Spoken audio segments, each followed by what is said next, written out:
지금부터는 네 분의 최종 토론자의 토론을 듣도록 하겠습니다. 분명한 것은 어느 한쪽에 저는 논리적으로 오류이다 이렇게 생각하는 것은 옳지 않다는 생각합니다. 오늘 특히 이제 우리가 그 대화를 통해서 이 문제를 풀어가기 위한 실용적인 대안을 마련한다 이런 입장에서 본다면 또 이런 제안들은 주장들은 분명히 우리 사회의 상당 다수가 공감하고 지지하는 주장이죠. 보수든 진보이든 그걸 우리가 전제로 하고 접근을 해야 되겠다 이런 생각을 합니다. 자, 첫 번째 토론자는 금재 교수님입니다. 금 교수 부탁드리겠습니다.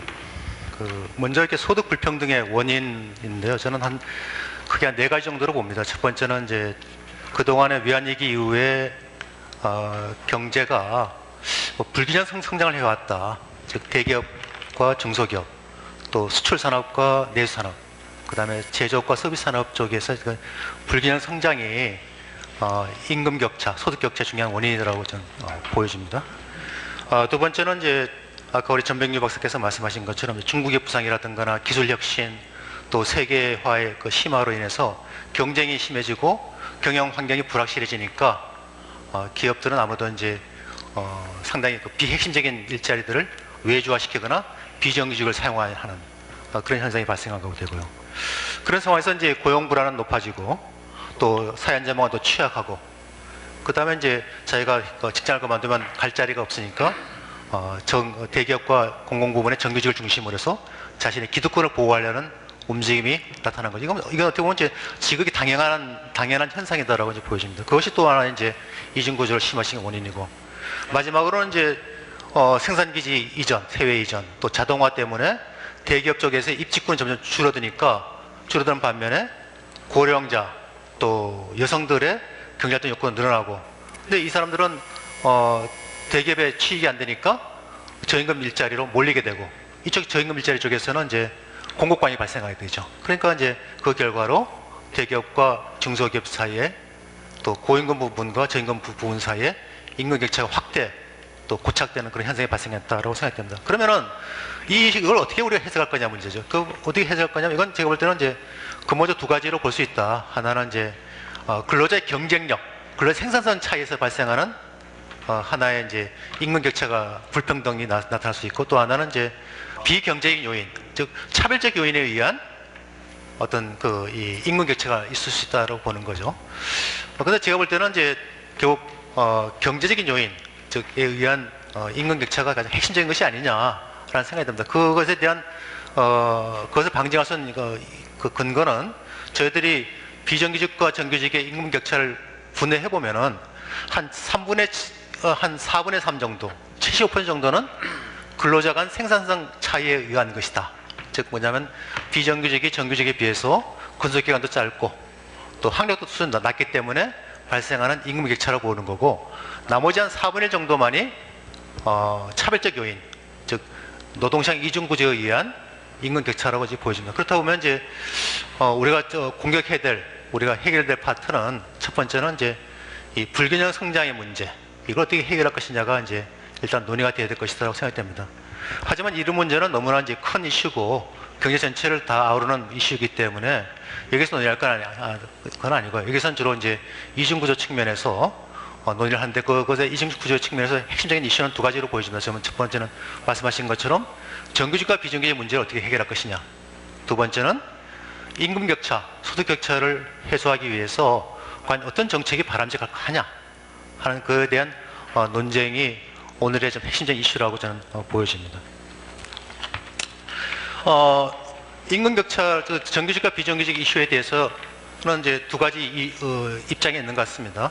진보 쪽에서는 비정규직의 사용 사유를 제한하고 또 사용 기한도 제한하고 그 다음에 비정규직을 정규직으로 강제적으로 전환시키는 입장을 선호하는 반면에 보수 측에서는 비정규직은 어쩔 수 없는 것이고 그 대신 비정규직 근로조건에서의 향상, 그래서 정규직과 비정규직 사이에 근로조건의 차이를 완화하고 그 대신 이제 정규직 전환 기회를 확충시키는 방향으로 정책을 하는 게 맞다라고 하는 그런 대립적인 각에 서 있는 것 같습니다. 근데 이제 이것이 어떤 것이 옳은 것에 대한 그 논란을 한번 얘기를 해보면요. 과거 우리가 경험이 있습니다. 2007년에 저희들이 비정규직 보호법을 입법화하면서 기간제 사용 기간을 2년으로 제한하지 않았습니까? 근데 그것은 지금 거의 한 10년이 지난 다음에 그 평가를 해보면은 기간제를 2년, 기간제 사용을 2년으로 제한했지만 그 결과 기간제 고용 불안은 더 심해지고 또 정규직과 비정규직 사이의 임금 격차는 더 확대되고 그 다음에 비정규직이 정규직으로 전환될 수 있는 확률도 더 낮아져서 즉 따로 말하면 비정규직 함정이 더 심화됐다라고 하는 것은 그런 실증적인 증거를 찾아볼 수가 있습니다. 그렇다고 그러면 우리가 기존에 정책했던 기간제 사용 기간을 제한하던 등 사용 사유와 사용 기간을 제한하는 그런 방식은 한국 사회에서 과연 앞으로도 워킹할 것인가 하는 그런 기본적인 문제의식이 있다라고 저는 생각을 합니다. 우리가 또 하나 이제 이슈가 되는 것이 이제 과연 이런 그 임금 격차 문제를 해결하기 위해서 참여정부 때부터 유연한 안정성 모델을 도입을 했는데 그것이 과연 지금도 유용한 것인가에 대한 의문이 있는 것 같습니다. 근데 제가 이제 이번 5월 달에 유럽의 ILO, 그 다음 OECD, EU를 쭉 방문했었는데요. 그 결과 확인할 수 있었던 건 아직까지도 유럽에서는 유연 안정성 모델이 핵심적인 정책의 하나의 방향이다라는 것을 다시 확인할 수가 있었습니다. 특히 2020년 고용 전략의 핵심적인 파트 중에 하나로 여전히 유연 안정성 모델이 작동하고 있다. 그래서 꼭 반드시 유연 안정성이 어떤 이 전병희 박사께서 지적하신 것처럼 부정적인 효과만을 가져오는 것은 아니다라고 하는 것이고 그것이 지금 또 이렇게 EU와 같은 어떤 국가들에서 핵심적인 고용 정책으로 이렇게 하고 있다는 것은 우리에게도 상당히 시사점을 준다라고 보여집니다. 두 번째 이슈는 그 다음에 이슈는 이제 비정규직 보호를 어떻게 할 것인가 하는 이슈인 것 같습니다. 그래서 이제 과연 이제 이거에 대한 최근의 외국 사례를 보면요. 제가 일본과 유럽 사례를 좀 최근에 이제 방문해서 이제 봤는데 일본 같은 경우는 그런 대표적인 것이 이제 뭐냐면 파견 제도에 대한 어떤 변화입니다. 일본의 파견법 개정은 파견 근로자의 사용을 더욱 확대할 수 있도록 기업에게 허용하는 반면 파견 근로자의 고용 안정 및 균형 초를 도모하고 이들의 정규직 전환을 촉진한 방향이다라고 이제 했습니다. 그래서 결국 일본뿐만 아니라 이런 현상은 일본뿐만 아니라 이제 EU에서도 저희들이 발견할 수 있는데요. EU의 정책은 기본적으로 다 동의하는 것이 뭐냐면은 정규직에 대한 보호는 완화하고 그 대신 비정규직에 대한 보호를 강화시키는 방향으로 가야 된다라고 모두 다 얘기를 하고 있습니다. 이것은 제가 이제 OECD, EU, ILO 전문가들을 면담하면서 모든 것이 공통적으로 지적하는 것이 그 내용이었습니다. 즉 뭐냐면 정규직에 대한 보호는 완화하고 대신 비정규직에 대한 보호는 강화시키는데 비정규직에 대한 보호가 도대체 뭘 말하냐 했을 때는 그것이 사용 기간이라든가 사용 사유를 제한하는 것이 아니라 사용은 허락하되 대신 균형 처우와 균등 처우와 정규직 전환 가능성을 높이는 방향이다라고 전부 다 얘기를 합니다. 그렇게 하고 정규직에 대한 보호 완화는 주로 이제 뭐냐면 정규직 해고에 따른 코스트를 낮추는 비용을 낮추는 방향으로 이렇게 보호를 완화시켜야 된다라고 하는 것이 공통적으로 저희들이 발견할 수 있었던 그런 팩트입니다. 그리고 그것을 서포팅하는 것이 지금 불과 며칠 전에 OECD에서 발표한 2016년 임플로먼트 아웃룩에서의 연구 보고서 결과입니다. 그 결과의 핵심 내용을 보면요.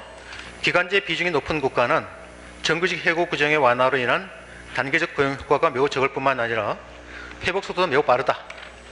그 다음에 중요한 것이 이중 구조가 큰 회원국이 정규직에 대한 해고 완화 조치를 취할 경우 기업들이 기간제 근로자 사용을 줄이고 도리어 정규직 사용을 늘리는 효과가 있을 것이다 라고 하는 것이죠.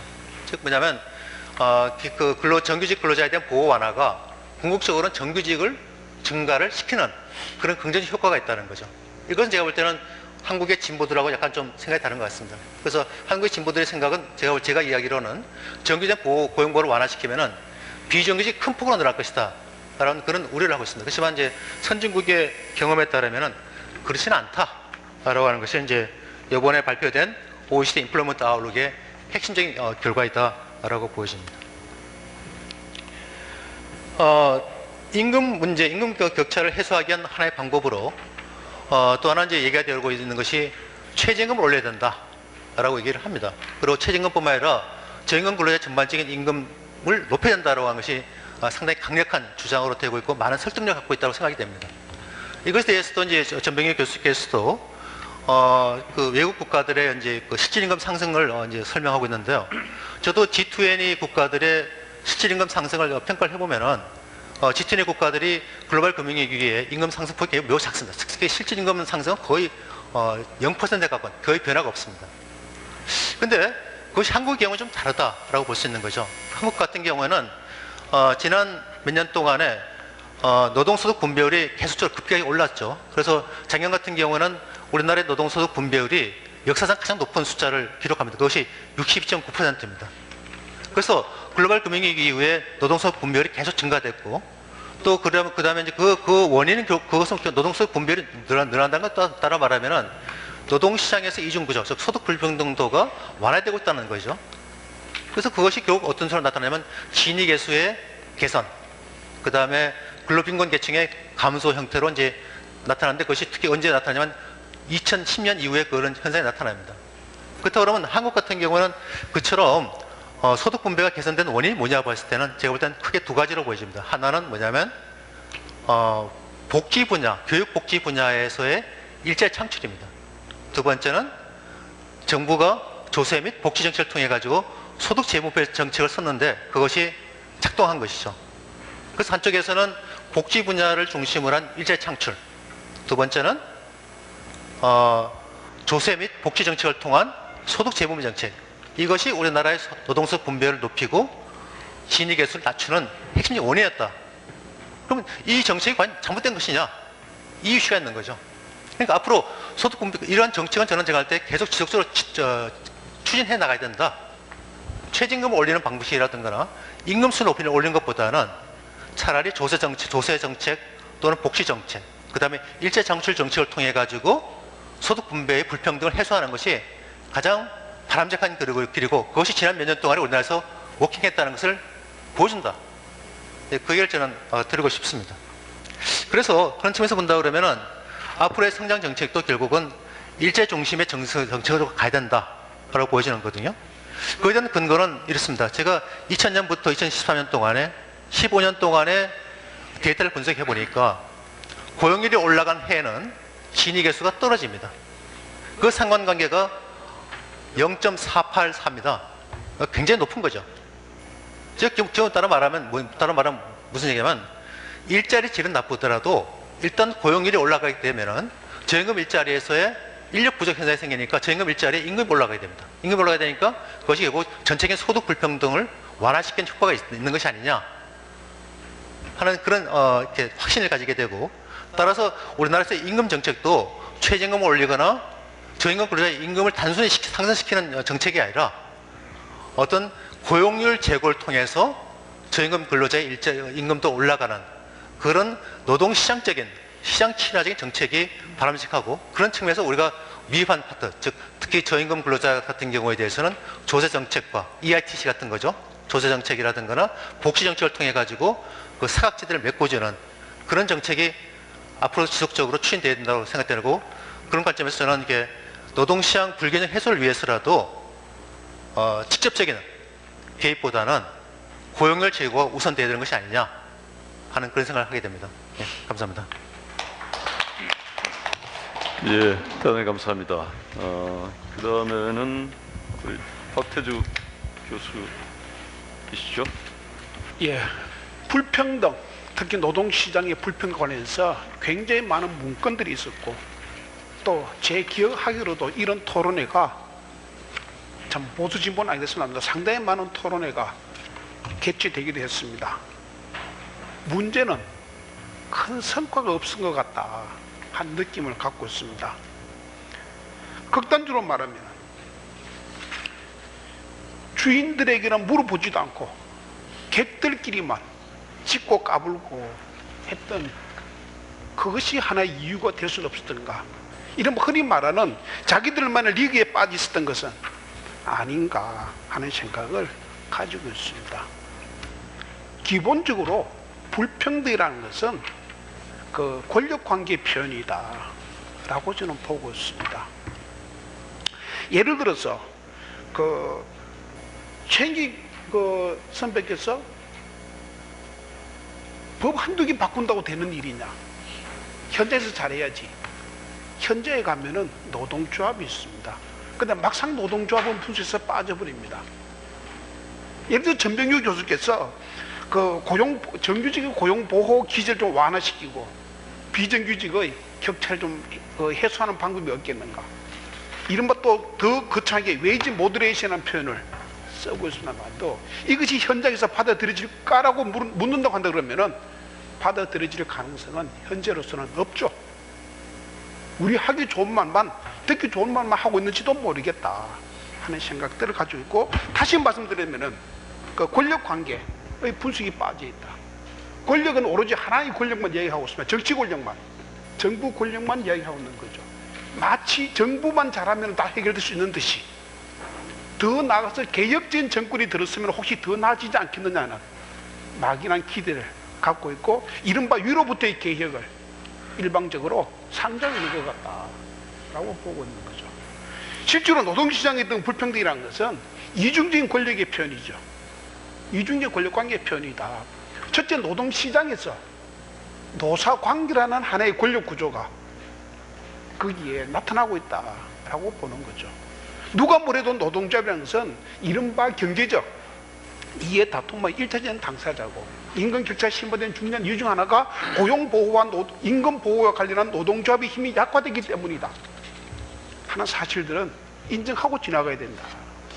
두 번째는 노동시장 그 기업 바깥의 권력관계가 있는 거죠. 이제 사회정책, 산업정책, 노동정책, 각종 경제정책을 둘러싼 이른바 권력관계의 표현들이 나타나고 있다.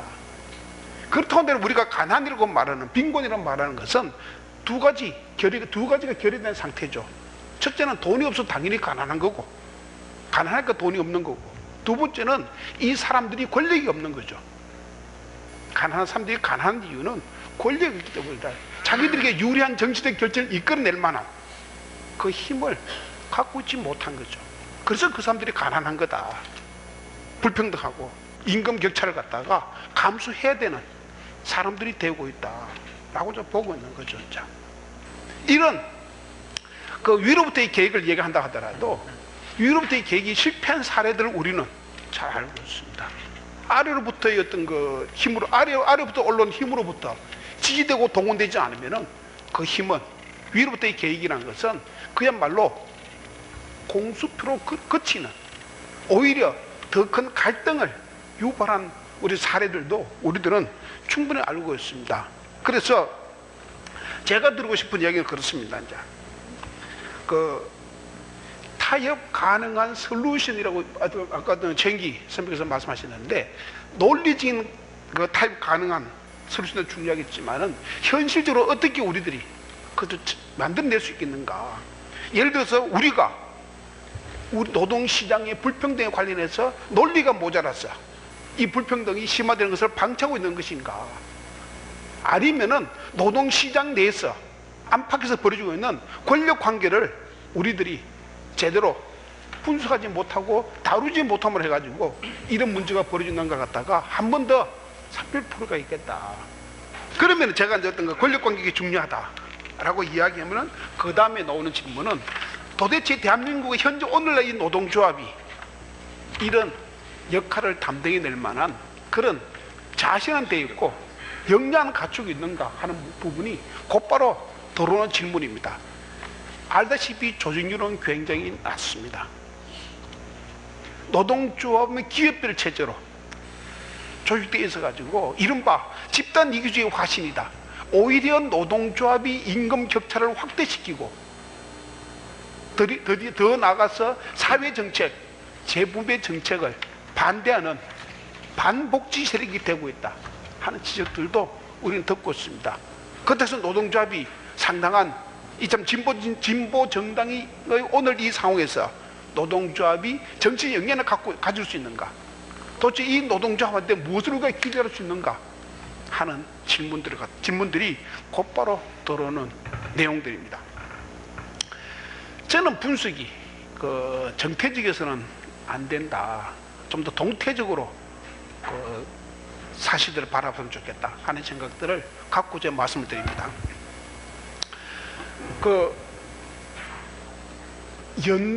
전병규 교수님께서 연대임금 정책이다 라고 이제 제일 마지막에 말씀하셨습니다.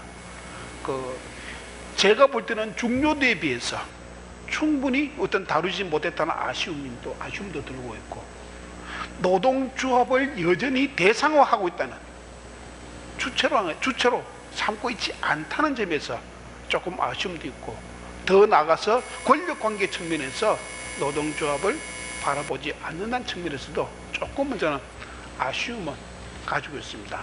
가장 중요한 것은 연대임금 정책으로 했을 때 우리가 스웨덴의 예를 갖다가 스웨덴은 원형이다 라고 얘기를 많이 하고 있습니다만도, 스웨덴과 우리가 다른 가장 중요한 이야기는, 첫째는 스웨덴은 노사 자율주의의 전통이 굉장히 강한 나라입니다. 노사 자율주의가 강하다는 것은 노사가 자율주의를 결정할 만큼 노사의 힘의 균형이 상당 부분 이루어져 있다는 이야기입니다. 굉장히 높은 조직률, 그리고 중앙집권 노조 체제를 갖고 있는 나라가, 최근에 완화되긴 했습니다만 갖고 있는 나라가 스웨덴에 있죠. 그러니까 자율주의 전통이 가능해지는 거죠. 이때 가장 중요한 것은 중앙집권적인, 여전히 산별 체제를 가지고 있다는 것이 이른바 연대임금 추진할 수 있었던, 또 우리의 현재 노사관계 분위기하고는 전혀 다른 두 개의 요인이었다.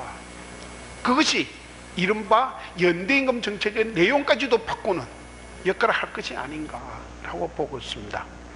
제가 다시 말씀드린다고 한다면 연대임금 정책에서 두 가지 조건을 필요로 한다고 보고 있습니다. 기업별체에 내서 연대임금 정책은 그야말로 엄발의 오줌 누기에 불과하다. 한 기업에서 임금 좀 깎아서 비정규 좀 준다는 것이 사회 전체적으로 무슨 의미를 갖는 건가? 상징적인 의미상의 구조적 의미는 없습니다. 연대임금 자체가 이른바 산별체제를 기반으로 하는 정책이지, 기업체제 내에서 서로 좀 나눠 갖자 하는 것이 연대임금 정책이 아니다 하는 말씀을 우선 드리고 있고, 두 번째로 연대임금 정책이 제대로 실행되려고 한다 그러면은 그것은 기본적으로 노조의 힘이 일정 부분은 더 강화될 필요가 있습니다. 노조 주기에서 더 잘 되겠다 뭐라고 믿는 분이 계셨다 그러면 저는 할 말 없습니다만도, 노조가 강해지지 않으면은 노조의 사회적 책임을 물을 이유도 없습니다. 좀 더 강해지는 노조. 그래서 저는 기본적으로 한국형 연대임금 정책이 필요하다 그러면은 우리는 한국적 연대적 노사관계 체제, 이른바 산별체제를 구축할 필요가 있겠다라고 보고 있습니다.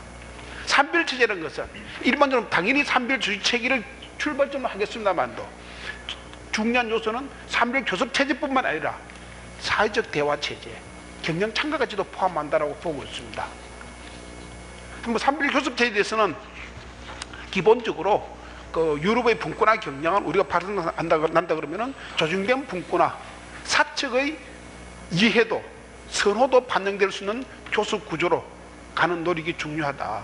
물론 제가 모든 문제에서 정부의 노력이 필요하다는 사실은 특별히 말씀드리지 않았으나만도 전제가 되고 있다는 걸 전제를 말씀을 드리겠습니다. 우리가 분석을 하면서 제가 한 가지 아쉬운 것은 모든 게 다 거시 분석으로 빠져버립니다. 저는 미시 분석도 중요하고 특히 메조 레벨의 중위 차원의 분석도 굉장히 중요하다라고 생각하고 있습니다. 노동 감수성이나 무슨 참 약에서 해도 찾아볼 수 없는 정부 밑에서 사적 대화 하시다가 이렇게 참고 오신 분도 계십니다만도, 지역 차원의 사적 대화, 산별 업종 차원의 사적 대화가 갖는 의미는 전 노사정위원회가 갖는 그 의미하고는 또 다른 중요도를 갖고 있다고 보고 있습니다. 이 산별교섭 제도를 보완할 수 있는 또 다른 하나의 체제로서 중위 차원의 사적 대화 체제, 그리고 마지막으로 저는 기업 차원의 경영 참가도 산별체제의 일환이라는 생각을 갖고 있습니다. 기업 차원의 경영 참가도, 지금 서울시에서 하고 있는 공공기관의 노동이사제 제도도 기본적으로 산별체제의 일환이다 하는 생각을 가지고 있습니다. 어쨌거나 저는 지금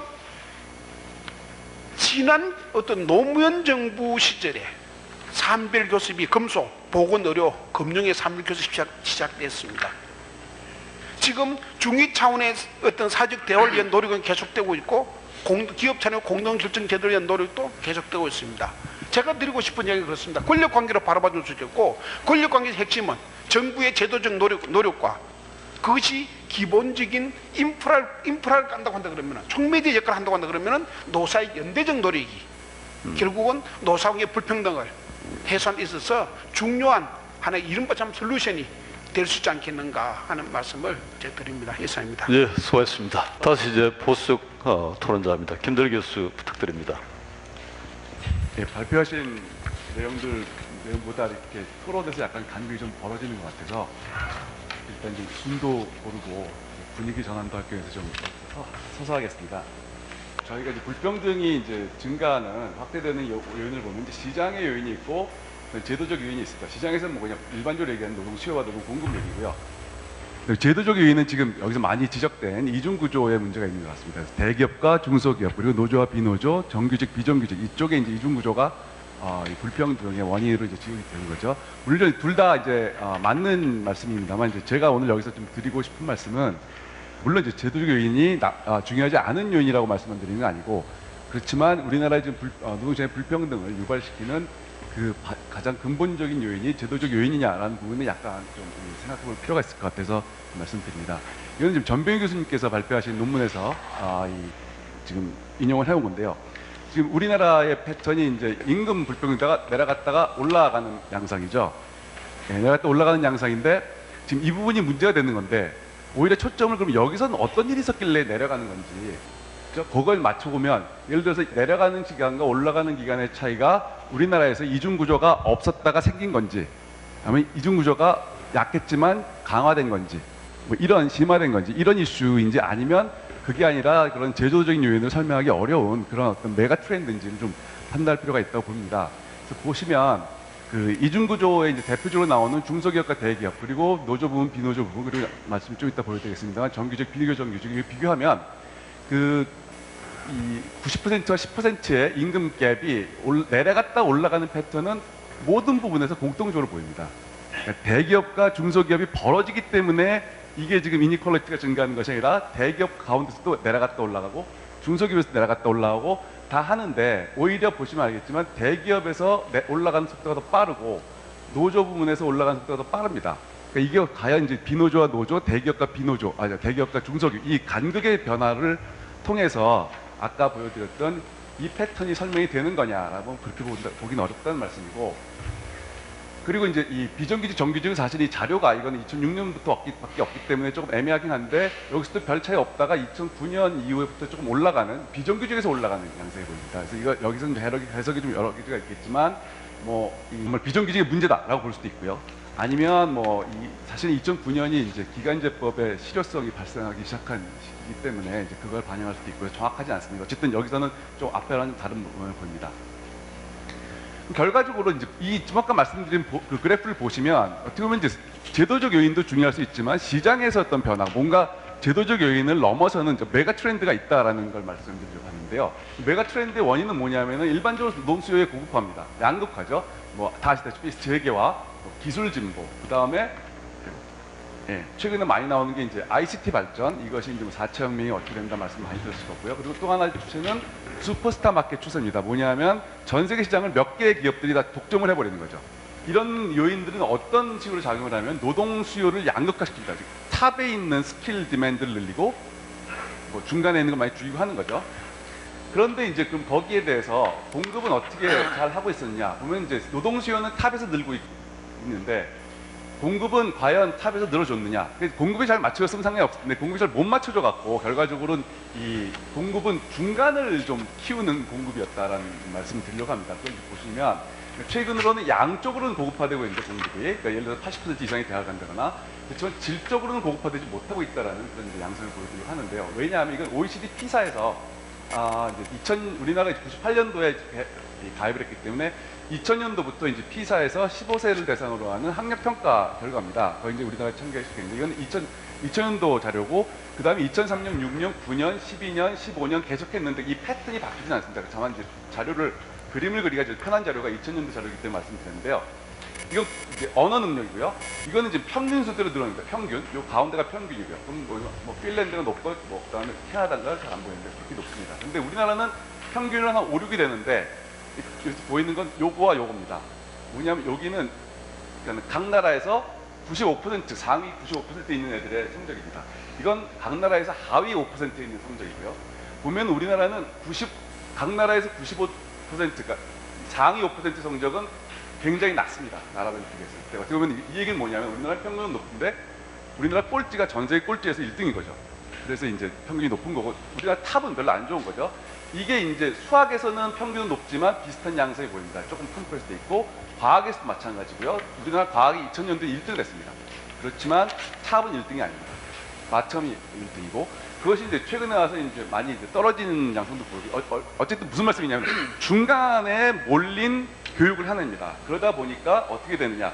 수요는 탑에서 느는데 중간에 몰리니까 중간에 컬랩스되고 이 탑은 디맨드가 임금이 올라가고 재밌는 거는 우리가 이니퀄리티가 늘어났다고 하는데 막 빛에 왕창 늘어서 늘어나는 것이 아니라 위가 늘어나고 중간이 컬랩스해서 이렇게 발생이 되는 거죠. 그렇다면 결과적으로 이제 근본적인 처방은 일단은 시장주의 요인부터 처방을 하지 않아야 됩니다. 그 얘기는 뭐 이게 아니면 넘어가겠습니다. 그러면 이제 제도의 이슈로 돌아오면 지금 보수 진보 이렇게 나뉘어서 이거를 제도에서 말씀을 하는데 과연 제도가 이걸 거스를 수 있는가라는 부분에서는 조금 의구심이 들고요. 다만 지금 안 그래도 시장적 요인 때문에 이니퀄리티가 늘고 있는데 제도가 거기 추가적으로 이니퀄리티 더 늘리는 쪽으로 작동하면 좀 문제가 있다. 그래서 제도를 좀 그런 측면에서는 정비할 필요가 있다 봅니다. 그래서 이중구조의 문제가 이제 핵심으로 지적되고 있고 결과적으로 불필요한 추가 양극화는 좀 해소하는 데 필요하다라는 말씀을 드리고 하는데 다만 이제 이중구조의 원인과 해법에 대해서 재벌 개혁, 저는 재벌 개혁이 뭐 나쁘다고 생각하는 건 아니지만 과연 재벌 개혁이 이중구조를 해소하는 방법인가? 오히려 대기업, 그냥 일반적인 대기업의 독점력, 특히 하도급 관계에서 어떤 우리가 얘기하는 갑질이라고 하죠. 그 부분을 해소하는 것이 나은 거 아닌가? 그렇다면 일반적인 대기업에 대한 독점 규제로 가고 공정거래법으로 가야지 이거를 그냥 재벌이라고 해서 이제 이 재벌을 이제 배싱하는 것이 과연 맞는가라는 생각이 들고요. 유엔 안정성에서는 저는 사실 그 전병희 교수님의 그 발표문을 읽으면서 저는 제가 진본가 보다라고 생각을 했습니다. 사실은 이 정규직 보호화나 비정규직 보호 강화 이거는 사실 요새 와서 많이 이제 제기가 되는 이슈인데 이론적으로는 뭐 그럴 수 있을 것 같습니다. 좋은 방법인 것 같습니다. 다만 실현하는 방식에서는 여러 가지 이제 수백이 있는데 다만 여기서 말씀드리시면은 정말 고용 보호를 하기 위한 법이나 규제가 근로자들을 보호할 수 있나? 라는 건 사실 이 문제는 제가 드린 말씀은 아니고 밀턴 프리드만이 캐피탈리즘 앤 프리덤의 책에서 근로자를 보호하는 것은 규제가 아니라 시장이다라는 얘기를 합니다. 무슨 얘기냐면 지금 조선업사에서 볼 수 있겠지만 해운업이 망가지고 그건 뭐 전 세계적인 트렌드입니다. 그건 우리나라 사람들이 잘못한 건 아니고요. 그러니까 우리나라 해운업도 안 좋고 조선업도 안 좋습니다. 그거는 전 세계 트렌드 중에서 어떻게 조선업 사양사업이 되어버리죠. 그러면 그렇게 된 조선업 사례에서 우리나라에서 아무리 정규직에 대한 고용보호를 한다고 해서 그 사람들의 고용이 보호가 되느냐. 결국은 그 사람들은 직장에 잃게 됩니다.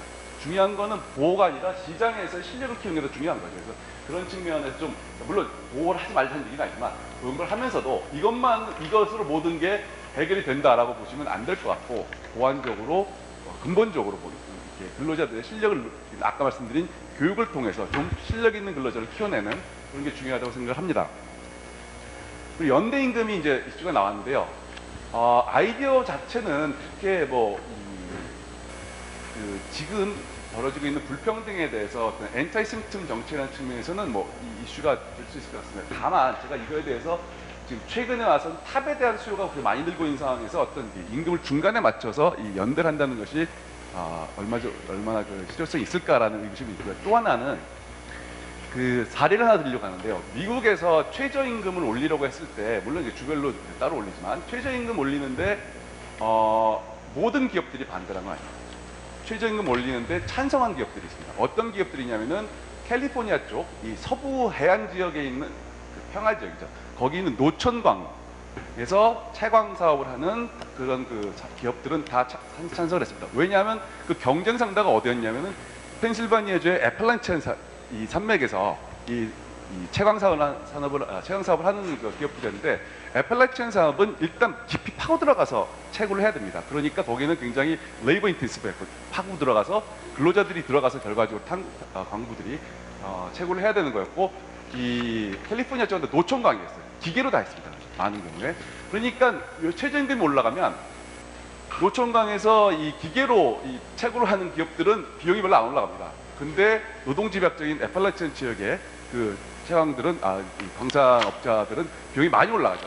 그러니까 경쟁력을 확보할 수 있기 때문에 비용 경쟁력을. 그래서 실제로 노총광 캘리포니아 쪽에 있는 그 이 광업 산업들이 굉장히 그쪽에 찬성을 했던 그런 사례가 있습니다. 무슨 얘기냐면 임금을 자꾸만 아까 이제 가격 기능으로서의 그 어떤 회복을 시켜야 되는 말씀하셨는데 임금을 연대를 한다는 것이 어떻게 보면은 이니퀄리티를 줄이는 데는 일차적으로 효과가 있을지 모르겠지만 결과적으로 이거는 가격 경쟁력이 낮은 그러니까 어떤 그런 중소기업한테 오히려 노동집약적인 그런 데는 불리하고 자본집약적인 대기업한테는 유리할 수 있는 그런 오히려 그 전혀 의도하지 않았던 다른 부작용을 가져오는 그런 결과가 될 수 있다는 점에서 조금은 신중해야 되지 않을까라는 그런 생각을 합니다. 네, 이렇게.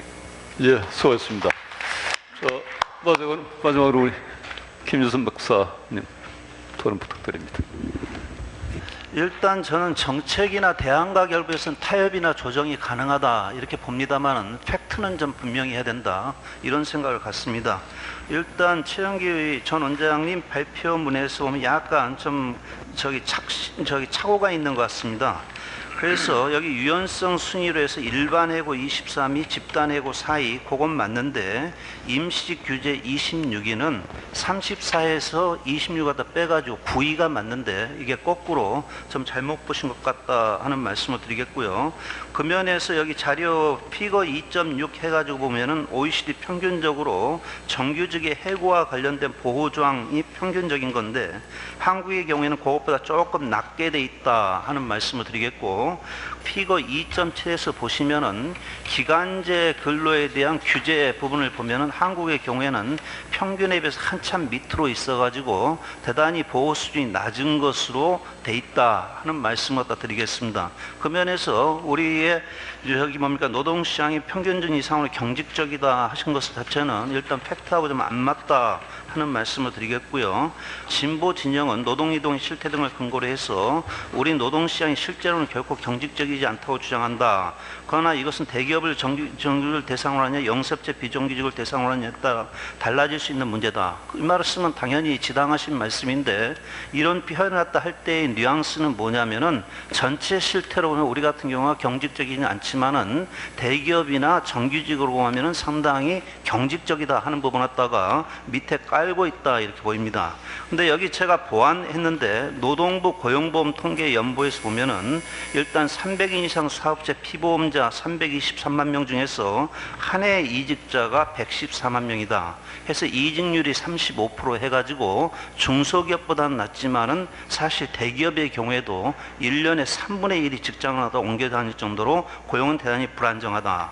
이 경우에 비자발적 이직자가 다른 사업체 규모와 마찬가지로 한 40% 가까이 된다 하는 말씀을 드리겠고요.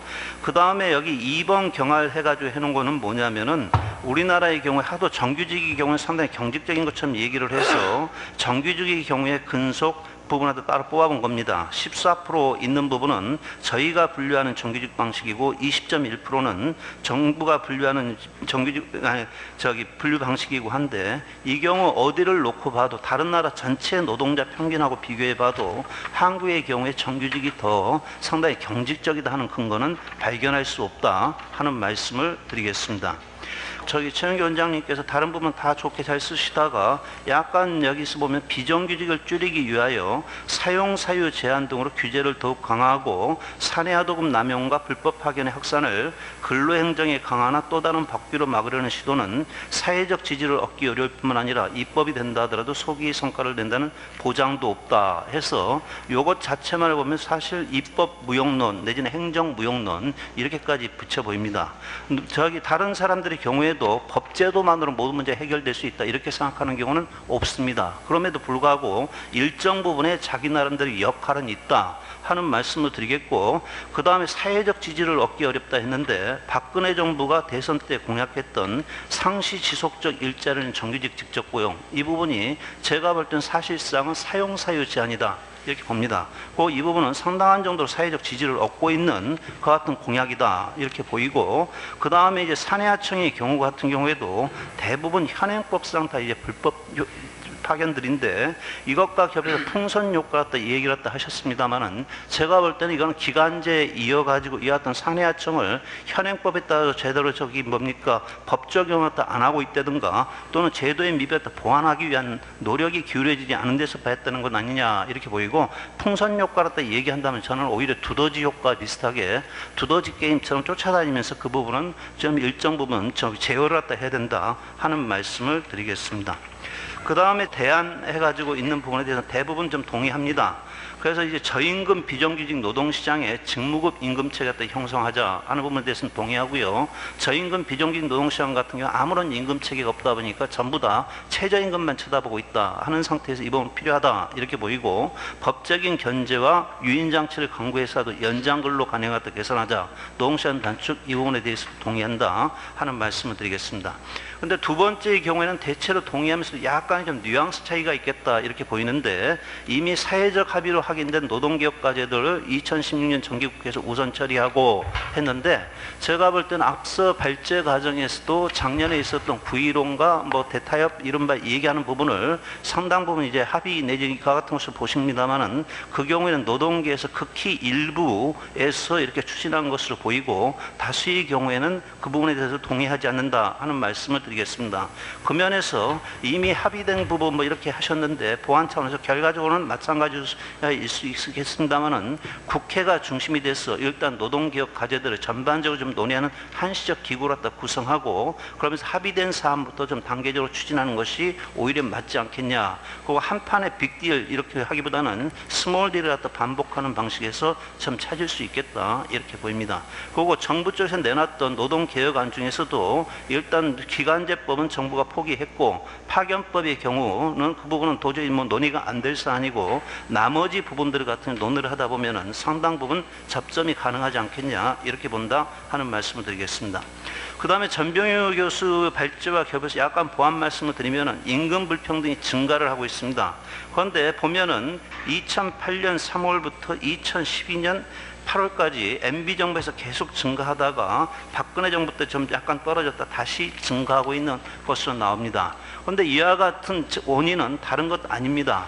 그래프에서 보시면은 특히 하위 10% 임금이 계속 70만 원 수준으로 있다가 2013년에 오면서 80만 원 왔다 올랐던 데서 비롯된 것뿐이다. 일단 이렇게 봅니다. 그것 때문에 그나마 일시적으로 좀 다운됐었는데 그 이후에 좀 계속 증가하고 있고요. 그 가운데 표에서 보시면 하위 10% 그다음에 상위 10% 해가지고 보면은 하위 10%의 경우에는 지난 8년 동안 임금이 10만 원 오른 데 비해서 상위 10%의 경우에는 110만 원 올랐더라. 근데 연평균 인상률을 보면 1.8%, 3.6% 그럽니다. 그 면에서 상위 10% 같은 경우가 더 오른 것만은 분명한데, 이 경우에도 연평균 임금 인상률 3.6%라고 하면은 그동안의 경제 성장률 더하기 물가 상승률을 감안한다고 하면은 실제로 이 경우에도 그렇게 많이 가져갔다 보기는 좀 곤란할 것 같다 이렇게 봅니다. 그 면에서 이 부분에 있어서 흔히 자제 이렇게 얘기하는데, 양보 이렇게 얘기하는데, 그 부분 자체를 갖다가 자제 내진 양보를 본인들이 선뜻 동의할 수가 있겠느냐 하는 면에서는 약간 좀 의문을 갖는다 하는 말씀을 갖습니다. 그 면에서 현재에서 임금 불평등을 축소하려면 1차적으로 저임금 계층의 임금을 끌어올리는 거, 여기에서 문제의 원인은 방향은 좀 찾을 수밖에 없지 않겠냐 이렇게 본다 하는 말씀을 드리겠습니다.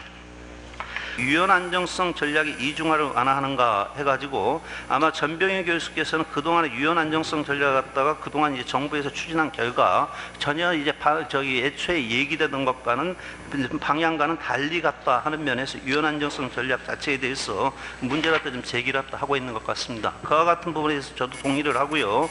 그러면서도 이제 유연 안정성 전략이다 하는 부분 자체 갖다가 이거 갖다 일단 수용한다 하는 경우에도 저희 나름대로 해석을 한다면은 이건 유연성이 높은 나라는 보다 안정성을 강화하고, 안정성이 높고 유연성이 좀 약한 나라는 유연성을 강화하고, 이런 차원에서 볼 수 있지 않겠냐, 좀 이렇게 보이고, 그 면에서 한국의 경우에는 이미 유연성이 지나치게 한쪽으로 극단으로 가 있는 상태에서 유연 안정성이라는 것을 얘기하면서 안정성을 강화하는 데 초점을 맞추지 않고 여전히 유연성 갖다 추구했던 데서 전병희 교수와 같은 평가라든가 이런 부분이 가능하지 않았을까 하는 말씀을 드리겠습니다. 최근에 보면 아에로 쪽에서 나오는 문건을 보면 내부자 외부자 이론에 대한 비판이 좀 상당히 많습니다. 이른바 우리 표현으로 하면은 정규직에 대한 가보를 갖다 완화하고 나니까 오히려 가장 집중적인 타격은 그야말로 비정규직이나 외부자들이 더 큰 타격을 갖다 받더라. 이런 부분이 좀 중점적으로 주로 다루어지고 있더라 하는 말씀을 드리겠고, 전병희 교수께서 저희 의문을 갖다 제기했던 그 같은 이제 뭡니까, 고용보호하고 사회보호 이 부분과 결부해서 고용보호하고 이제 사회보호가 곧바로 맞바꿀 수 있는 그런 성격의 것은 아니다 하는 논의들이 나오고 있더라 하는 말씀을 드리겠습니다. 대안으로 말씀하신 것과 결부해서 정규직에 대한 고용보호 완화는 실업급여 확대와 교환되는 것이 아니라 비정규직에 대한 고용보호 강화와 교환되는 사회적 합의 도출이 필요하다 하는 부분에 대해서는 종래의 논의에 비해서는 한 걸음 좀 진전된 것이다, 일단 이렇게 봅니다. 한데 정규직의 고용보호 조항이다 하는 부분 자체가 법으로 놓고 보면은 정당한 이유 없이 해고할 수 없다, 딱 이 한 조항인데 그걸 도대체 뭘 어떻게 더 후퇴시키자는 이야기냐 하는 것에 가면은 구체적으로 이것 자체가 현실하고 좀 떠 있는 것 아니냐 이런 생각을 한다 하는 말씀을 드리겠습니다. 그 다음에 연대임금 정책과 결부해서 최저임금 인상, 그 다음에 이제 임금 많이 받는 사람의 양보, 그 다음 산업별 단체 교섭과 단체별 효력 확장, 이 부분에 대해서 대부분 동의합니다. 한데 여기 상위 5% 내지는 대기업 정규직 임금 양보 이 부분과 결부해서 저는 현재의 조건에서 과연 그와 같은 부분이 실현 가능한가 하는 것에 대해서는 저 의문을 갖습니다. 그건 뭐냐면은 금년에도 이제 노동부에서 6,800만 원 이상은 자제해라 이렇게 얘기를 합니다. 근데 그 이야기를 들 때 과연 자제할까? 그런데 그것과 더불어서 그것보다도 한 연봉 한 2배 받는 노동부 장관께서는 내 월급은 어떻게 내놓겠다든가 이런 이야기는 한마디도 없습니다. 그러면서 밑에 있는 6,800만 원 보고 네 돈 내놔라, 네 돈 자제해라 이래가지고 문제가 해결될까? 저는 이거는 안전이 아니다, 립 서비스밖에 아니지 않냐 이렇게 봅니다. 그러면서 노동시장 개혁까지 하고 본다고 하면은 저는 차라리 그럴 바에는 최저임금제와 더불어서 최고임금제를 더 시행하자. 위에서 얼마로 정해도 좋고 1억으로 잘라도 좋고 5억으로 잘라도 좋고 최고임금제도 차라리 시행을 하자. 그래야 그 중간에 임금이 좀 압축이 될 것 아니냐 이렇게 보이고, 최고임금제가 다른 나라에서 시행하지 않는 제도라고 하면은 고소득층의 세율을 대폭 올려가지고 자기 회사 돈을 가지고 자기 월급이라고 20억 30억씩 갖고 가는 그와 같은 간행을 갖다 없애면은 그럼 갖고 가서 다 세금으로 뺏기면 안 가져갈 거 아니냐. 그렇게라도 하면은 임금 격차가 위에서부터 좀 일정으로 좀 축소되고 아래에서도 좀 끌어올리고 하는 과정을 통해서 임금 격차를 축소할 수 있지 않겠냐 하는 생각을 한다 하는 말씀 드리겠습니다. 이상입니다. 예, 대단히 감사합니다.